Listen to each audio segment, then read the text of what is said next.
C'est le rendez-vous des sonneurs à Bushman, près d'Angers. Chaque semaine, les amateurs se retrouvent à l'école de trompe de chasse. Certes, on connaît cet instrument dans l'univers de la chasse, mais on s'attend beaucoup moins à l'entendre dans une église. Et pourtant...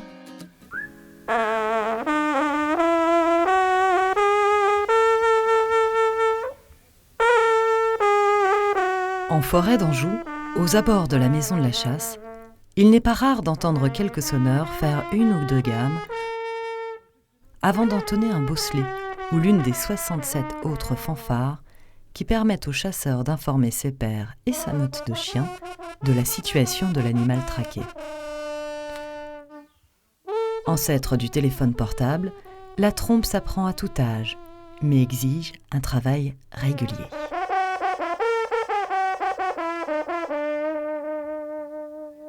La plupart des gens sont chasseurs.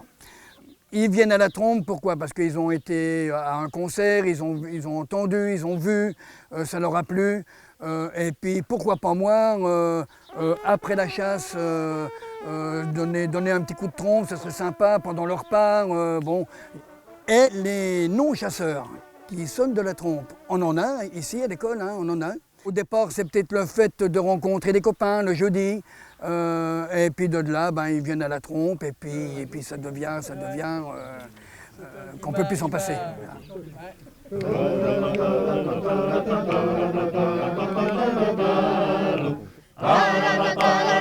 Un sonneur n'est ni plus ni moins qu'un chanteur, auquel la trompe vient prolonger les lèvres. Chanter permet en effet de travailler tout autant la respiration que la justesse des notes. Deux bases indispensables pour jouer les fanfares et qui sait, peut-être un jour, pour devenir champion de France. À une quarantaine de kilomètres à vol d'oiseau de la maison de la chasse du Maine-et-Loire, dans l'église priorale Notre-Dame de Cuno, Michael Loriot interprète à la trompe, lorsque son emploi du temps le permet, des œuvres un peu différentes de celles qu'il a pu enseigner quand il était moniteur à l'école de trompe de Bushman. Nommé 5 fois champion de France et 1 fois à l'international, ce chasseur mélomane veut faire découvrir son instrument dans son contexte d'origine. Je suis arrivé à sonner à la chasse après vraiment maîtriser l'Ave Maria de Schubert. Je suis parti sur la voie du radouci depuis l'âge de 10 ans.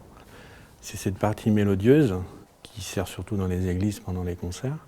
C'est un son chaud, c'est un instrument de recueillement, voilà, ça vous prend aux tripes, ça fait tirer les poils.